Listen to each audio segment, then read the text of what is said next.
우리 오바댜서 1장 10절 한 절만 읽겠습니다. 오바댜서 1장 10절입니다.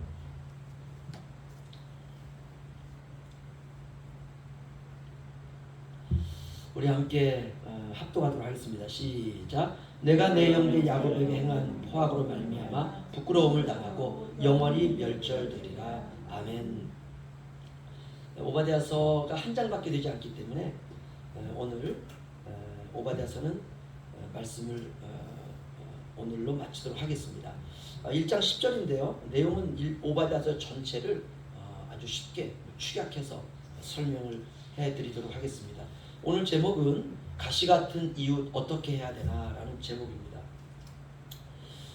우리가 우리 권사님들도 다 결혼하셔서 성사님도 그렇고 저도 그렇고요. 결혼해서 가정을 이루고 자녀를 낳고 또 자녀들도 출가한 자녀들도 있고 그렇지 않은 출가를 준비하고 있는 자녀들도 있습니다. 한 사람과 한 사람이 만났지만 우리가 영의 눈이 딱 띄어지면 한 사람은 그냥 사람이 아니라 죄인입니다. 죄인과 죄인이 만나서 한 몸이 되어서 결혼을 하고 주님의 몸된 교회를 우리가 이렇게 세워가는 것.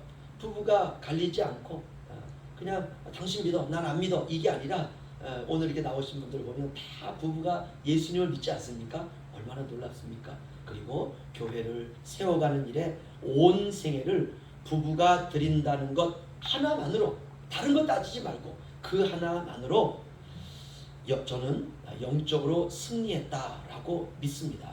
부부는 가장 가까운 이웃입니다. 늘 붙어서 살지 않습니까? 우리가 어떤 일 때문에 이렇게 당분간 떨어져 있다 할지라도 마음은 어떻습니까? 붙어 있어요. 남편은 아내 있는 곳에 이미 가 있고 아내는 남편이 있는 곳에 와 있습니다. 그래서 가끔 통화하더라도 멀리 우리가 멀리 떨어져 있으면 마음도 멀어진다고 하지만 부부는 그렇지 않습니다. 전화 한 통화, 카톡, SNS로 여보 잘 있지? 한 마디가요. 그냥 마음이 그냥 이렇게 녹아버리고 또 그 서로가 품고 기도하는 것 아닙니까? 부부는 그렇게 붙어서 살아갑니다. 두 사람 사이에 중요한 것은 마음의 중심이 중요합니다. 내 아내의 마음 중심이 지금 내게 와 있다는 것. 이게 행복이거든요. 이렇게 한평생 우리가 함께 살면서 모든 것을 다 용서하고 사는 것입니다. 그게 부부예요. 모든 걸 다 용서해야 돼요. 모든 것을. 이거 훈련하는 게 인생이에요. 그리고 그게 됐다. 그게 실력입니다. 실력은 다른 게 아니에요. 용서가 되느냐 안 되느냐 이 기독교의 가장 중요한 핵심입니다. 오늘 기독교가 용서를 이걸 기본으로 깔고 가요. 그런데 그렇지 않습니다. 기본이 아니에요. 용서가 된다는 것 그게 바로 실력입니다. 우리가 살 때 우리가 연약함을 내가 짊어지는 것이에요. 남편의 연약함을 내가 짊어지고 아내의 연약함을 내가 짊어지고 자식들의 연약함을 내가 짊어지고 살아가는 것입니다. 왜냐? 다 죄인이거든요. 죄인이 끝없이 용서하며 사는 것 그게 결혼 생활입니다. 어떻게 이게 가능할까? 성령 충만함으로만 가능합니다. 여러분 서로 성령 충만하시기를 주의 이름으로 축원합니다. 그러면 서로 존경하면서 살아갈 수가 있습니다. 한번 따라가시죠. 가까운 사이일수록 무조건 참자. 잊지 마세요. 가까운 사이일수록 무조건 참아야 돼요. 무조건. 오늘 오바댜서는요 형제이며 이웃인 이스라엘에게 가시같은 역할을 하고 있는 에돔에 대한 심판을 경고하는 말씀입니다. 이게 전체적인 시선이에요. 에돔과 이스라엘은 둘이 형제 나라입니다. 하나는 형이고 하나는 동생입니다. 둘은 이웃에 삽니다. 형이 잘 살 때도 있었고 동생이 잘 살 때도 있었고 형이 못 살 때도 있었고 동생이 못 살 때도 있었습니다. 그럼 어떻게 해야 됩니까? 도와줘야 돼요. 형이 잘 살고 있으면 동생이 축하해주고 동생이 잘 살고 있으면 형이 축하해주고 이게 형제간 아닙니까? 인생이라고 하는 것은 엎치락 뒤치락 하니까 잘 살 때는 축하해주고 어려울 때는 서로 기도해주고 도와주고 안쓰러워해주고 위로해주고 격려해주고 아무튼 둘은 형제입니다. 그런데 역사적으로 형이 늘 동생을 괴롭혀요. 다른 민족이 동생을 침범해 들어올 때에 형은 동생 편이 아니라 다른 민족과 힘을 합쳐서 동생을 죽이려고 다가오고 있어요. 이러니 동생이 형에 대해서 늘 불안한 거예요. 왜 우리 형은 왜 저럴까? 우리 형은 왜 나한테 저렇게 나에게 이렇게 나를 못 살게 굴까? 그런 이야기가 오바댜서입니다. 좀 더 구체적으로 말씀을 드리면 이스라엘과 에돔은 야곱과 에서의 후예들입니다. 그런데 형인 아우가 이스라엘을 공격하고 죽이려고 하고 더 나아가서 아우의 나라가 고통을 당하면 이 형이 즐거워해요. 우리가 이런 속담이 있습니다. 우리말에 사돈이 땅을 사면 배가 아프다. 딱 이 격입니다. 이스라엘이 훗날 바벨론의 포로로 끌려갈 때 동생이 끌려가는 거 아닙니까? 그럴 때 에돔은 이 형은 동생의 나라에 들어와서 끌려가는 동생을 보면서 동생의 땅을 차지하고 있는 것, 이것이 바로 성경의 기록에 나와 있습니다. 동생이 고통스럽다고 힘들다고 울고 있으면 형이 좋아해요. 약탈과 탈취와 포악과 광포를 행하기도 합니다. 이 모든 것을 하나님이 보고 계세요. 회개하고 동생을 그렇게 정말 힘들게 하는 것들을 정말 그치고 하나님 앞에 돌아오면 될 텐데 무슨 악감정이 서로에게 있는지 둘 사이가 계속 틀어집니다. 오바댜는 그런 동생을 대하는 에돔을 향하여서 뭐라고 말씀하고 있느냐? 10절입니다. 저는 이 구절이 너무 놀라워요. 10절 보시면 내 형제 야곱이라고 부르고 있어요. 여러분 이 정도면 앞에서 설명하는 정도가 그 정도 되면 형이 형제가 아닙니다. 이건 식구가 아니에요. 이 정도 되면 대부분 의절하지 않습니까? 너와 나는 끝났다. 부모와 자식 사이라도 이 정도 되면은요, 그냥 부모가 하는 사업 와가지고 어떻게 해서든 무너뜨리려고 하고 해코지 하려고 하고 그냥 악한 사람 편에 서가지고 어떻게 해서 죽이려고 하고 이 정도 되면은요, 부모가 불러요. 야 너와 나 이제 연을 끊자. 이 정도 됩니다. 그런데 그럼에도 불구하고 오늘 1장 10절을 보면 내 형제 야곱 이렇게 말합니다. 사람은 혼자 살 수 없습니다. 하나님이 그렇게 만들어 놨어요. 하나님이 아담을 창조하신 이후에 아담이 홀로 이렇게 살아가는 걸 보니까 아담은 특별히 부족한 게 없었습니다. 그냥 기뻤어요. 근데 하나님이 아담을 보시면서 이렇게 생각하셨어요. 사람이 독초하는 것이 좋지 않다. 그래서 하와를 주십니다. 혼자 살 수 없는 인간이기 때문에 하나님이 둘을 주세요. 그런데 둘이 모이면 반드시 싸워요. 참 이게 희한해요. 여러분 가인과 아벨은 아담과 하와가 낳은 두 자식 아닙니까? 어릴 때는요 형과 동생입니다. 그런데 그들이 성인이 되어가면서 형이 동생을 미워하기 시작합니다. 어느 정도의 미움이 있느냐? 때려 죽여서 땅에 묻어버렸어요. 그 정도 미워했어요. 성경 전체가 이런 싸움에 관한 이야기들입니다. 어디를 펴시든 이런 싸움에 관한 이야기들이 다 나오고 있어요. 항상 가시같은 이웃이 있다는 것입니다. 왜 이런 이야기를 기록하셨을까? 왜 이런 이야기를 창세기부터 계시록까지 계속 기록하고 있을까? 그 이유는 우리가 헤쳐 살아가야 될 세상이기 때문에 그렇습니다. 원인은 죄 때문에 그렇습니다. 죄 아래에 살아가고 있는 인간의 이야기입니다. 인생이라고 하는 판에 죄가 깔려 있는 것이에요. 이 속에 신자가 어떻게 살아가야 되는가? 그것이 바로 성경의 말씀입니다. 결론은 무엇인가? 단순합니다. 이런 세상에 우리가 어떻게 살아갈 것인가? 마태복음 5장으로 가겠습니다. 마태복음 5장 43절에서 48절 말씀이요.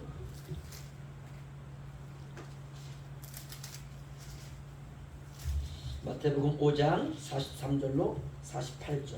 예수님께서 이 땅에 살아가고 있는 사람들을 보니까 전부 싸우고 있어요. 전부 원수가 되어 살아가고 있어요. 너희가 그렇게 살면 안 되는데, 그래서 주님께서 우리에게 주신 그 특단의 대책입니다.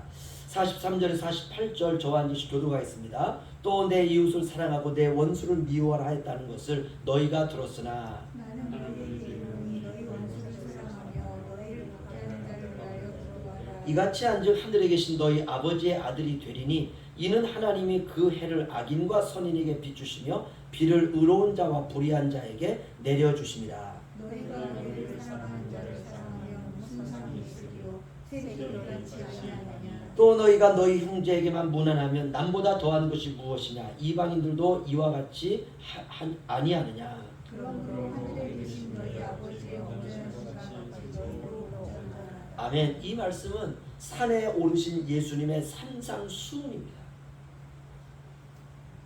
44절 보시면 해답이 나와 있어요. 너희 원수를 사랑하며 너희를 박해하는 자를 위하여 기도하라. 하나님의 자녀는 이렇게 산다는 거예요. 이같이 너희가 한즉 하늘에 계신 너희 아버지의 아들이 되리니. 이렇게 안 하면 어떻게 된다는 겁니까? 하나님의 아들이 되지 않는다는 것입니다. 우리가 그렇게 하나님 앞에 용서받은 자가 되었으니 우리도 그렇게 살아가야 된다는 것이에요. 바울이 로마서 12장 19절에 이렇게 말합니다. 내 사랑하는 자들아 너희가 친히 원수를 갚지 말고 하나님의 진노하심에 맡기라. 기록되었으되 원수 갚는 것이 내게 있으니 내가 갚으리라고 주께서 말씀하시니라. 아멘. 성경의 결론은 이겁니다. 사랑하라. 이게 결론이에요. 원수 갚는 건 내가 갚을 테니까 너희는 사랑하라는 거예요. 우리가 이대로 살지 않으면 신앙이 아닌 것이죠. 신앙생활은 내 생각을 버리는 생활입니다. 내 생각이 있다는 것은 내 기준이 생겼다는 것 아닙니까? 이 기준에서 어긋나면 일단 불편해요. 껄끄럽습니다. 하지만 기억하셔야 돼요. 사람의 본성은 바뀌지 않습니다. 주일에 제가 전갈과 개구리 얘기 드렸습니다. 하나님은 우리의 본성을 바꾸는 것이 아니라 나의 옛사람을 십자가에 죽이고 내 안에 성령으로 오시는 것입니다. 이것을 우리가 새 사람이다 이렇게 말합니다. 저와 여러분의 옛사람의 본성은 십자가에 달려 있습니다. 죽었습니다. 우리가 그것을 인식하고 사는 것이죠. 이제 우리가 영의 소욕으로 육의 소욕을 죽이며 사는 것입니다. 영의 소욕은 사랑입니다. 육의 소욕은 애증이에요. 우리가 육의 소욕은 대부분 미움이라 생각합니다. 사랑의 반대는 저는 미움은 아닌 것 같아요. 애증인 것 같아요. 애증이라고 하는 것은 한자어 아닙니까? 그렇죠? 애는 사랑의 자, 증은 증오할 증자 아닙니까? 그러니까 육체의 소욕은 애증이에요. 다시 말하면 사랑과 미움이 동시에 있는 감정, 이게 애증입니다. 어떻게 그럴 수 있을까? 여러분, 그것을 죄인이라고 합니다. 죽어야 증이 사라져요. 시기와 미움과 질투가 사라집니다. 이게 증오 아닙니까? 애증 관계가 상당히 어렵습니다. 가인이 아벨을 미워하기만 했을까? 그렇지 않습니다. 형과 동생은 미움만 있지 않습니다. 이 속에 사랑과 증오가 엉켜 있어요. 이게 더 무서운 것이에요. 모든 원인은 죄입니다. 그래서 죄가 무서운 것이죠. 우리가 오늘 오바댜서들을 보면 에돔과 이스라엘의 관계가 그렇습니다. 야곱과 에서는 애증 관계입니다. 야곱은 에서의 장자권을 부러워했습니다. 에서가 아무런 노력도 하지 않고 출생부터 형으로 태어나가지고 하나님의 복을 장자이니까 받는 것, 이게 너무 속이 상하는 것이에요.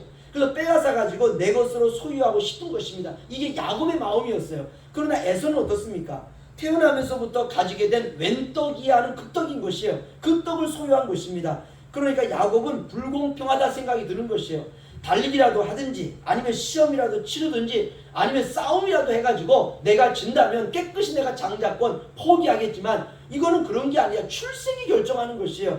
그래서 먼저 나오려고 형의 발을 잡은 것입니다. 그러나 이 순서를 바꿀 수가 없었어요. 30초 차이로 동생이 되었습니다. 현재의 나에 만족하면서 형을 축복하면서 인정하면서 살아갔으면 어떠했을까? 저는 그런 생각을 합니다. 그러나 그러지 못했다는 것이죠. 죄 아래에 있는 인간의 세계는 애증이 언제나 찾아옵니다. 사랑하는데 미움이 생기는 거예요. 사랑하는데 질투가 생기는 거예요. 사랑하는데 시기가 생기는 거예요. 사랑하는데 그냥 미운 거예요. 이게 인생입니다. 여러분, 장미꽃은 아름답습니다. 그러나 장미꽃을 제외한 모든 줄기는 가시가 있습니다. 여러분, 어떻겠어요?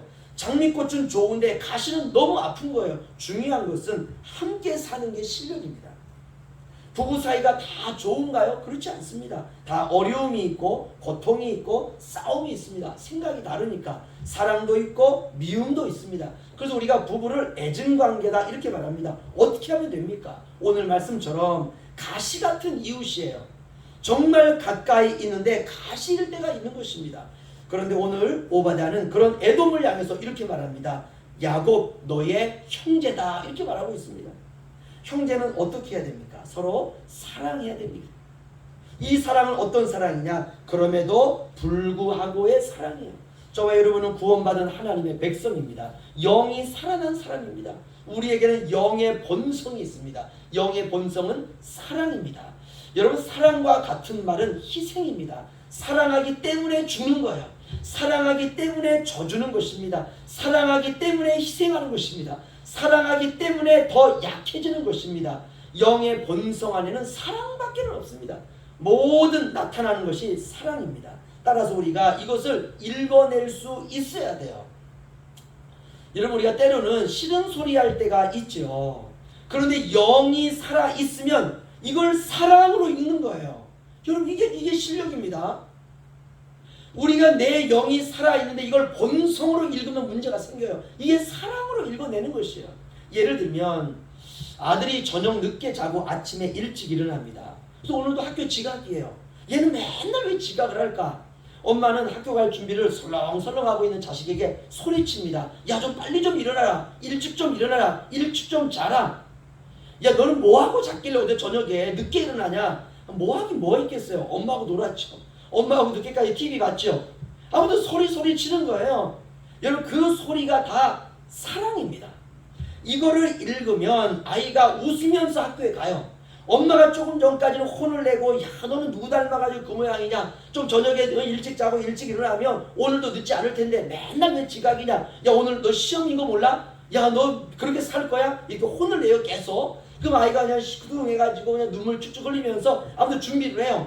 그러나 이게 사랑이라고 읽으면 아이가 활짝 웃으면서 엄마 학교 다녀오겠습니다. 엄마 사랑합니다. 하고 가는 거예요.